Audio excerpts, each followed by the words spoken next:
ഇന്ന് രാവിലെ കണ്ണ് തുറന്നപ്പോഴേ ശരിക്കും പറഞ്ഞാൽ ഒരു തരം മടിയായിരുന്നേ. സത്യം പറഞ്ഞാൽ എനിക്ക് അടുക്കള വശത്തേക്ക് വരാനേ തോന്നിയിട്ടുണ്ടായിരുന്നില്ല. നേരം വെളുക്കാതിരുന്നെങ്കിലെന്ന് വരെ ഞാൻ ചിന്തിച്ചു പോയി. പക്ഷെ എന്ത് ചെയ്യാനാ, കുട്ടിക്ക് സ്കൂളിൽ പോകണ്ടേ, അവൾക്ക് ചോറ് കൊടുത്തു വിടണ്ടേ, ആ ഒരു ചിന്ത വന്നപ്പോൾ മടിയൊക്കെ പമ്പ കടന്നു. നമ്മുടെ ഈ അടുപ്പിൽ ചാരമുണ്ടല്ലോ, ഇതിൽ വെണ്ണീറിനേക്കാൾ കൂടുതൽ മണ്ണാണ്. നമ്മുടെ പഴയ വീട് പൊളിച്ചപ്പോൾ കിട്ടിയ കഴുക്കോലും പട്ടിയും ഒക്കെയാണ് ഞാനിപ്പോൾ കത്തിക്കാൻ എടുക്കാറ്. അതൊക്കെ ചെതൽ പിടിച്ചുകൊണ്ട് തന്നെ കത്തിക്കാൻ നല്ല എളുപ്പമാണ്. പക്ഷെ അതിൻ്റെ കൂടെ മണ്ണും ആണിയും ഒക്കെ ഉണ്ടാവും അടുപ്പിൽ. ഓരോ ദിവസവും ഇത് വാരി എടുക്കുന്നതാണ് വലിയ പണി. അപ്പോൾ എന്താ, അടുപ്പിൻ്റെ വീതനൊക്കെ ഒന്ന് തുടച്ചെടുത്തിട്ടുണ്ട്, വെണ്ണീറൊക്കെ വാരി അടുപ്പ് വൃത്തിയാക്കി. ഇനി ചോറിന് വെള്ളം വയ്ക്കാം കേട്ടോ. ഗ്യാസൊക്കെ ഉണ്ടെങ്കിലും നമ്മുടെ അടുപ്പത്തുണ്ടാക്കുന്ന ചോറിന് തന്നെയാണല്ലേ ഒരു ടേസ്റ്റ് ഉള്ളത്. എൻ്റെ ലച്ചുവിന് അച്ഛൻ സ്കൂളിൽ പോകുമ്പോൾ ഗ്യാസിൽ ചോറ് വെച്ച് കൊടുക്കുന്നത് അവൾക്ക് അത്ര ഇഷ്ടമല്ല. പിന്നെ ഞാൻ എല്ലാവർക്കുള്ള ചോറ് അടുപ്പത്ത് തന്നെ അങ്ങോട്ട് ഉണ്ടാക്കും. അപ്പോൾ അത് തീയൊക്കെ പിടിപ്പിച്ച് വന്നിട്ടുണ്ട്. ഇനി വെള്ളം വെക്കാം ചോറിനുള്ള.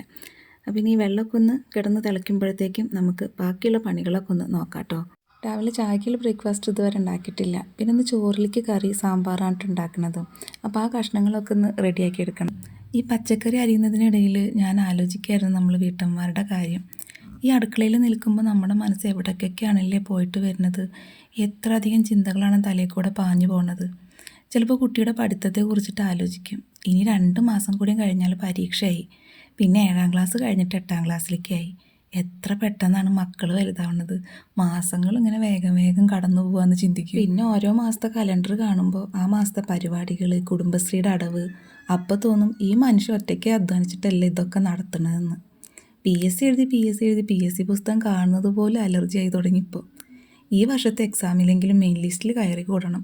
നമ്മൾ വീട്ടിലുള്ള ആണുങ്ങളുടെ അവസ്ഥ ഒക്കെ ആലോചിച്ചിട്ട് തന്നെയാണ് ജീവിക്കുന്നത്. എപ്പോഴെങ്കിലും ഈ വീട്ടിലുള്ള നമ്മുടെ അവസ്ഥ അവർ ചിന്തിക്കുന്നുണ്ടോ? അതില്ല.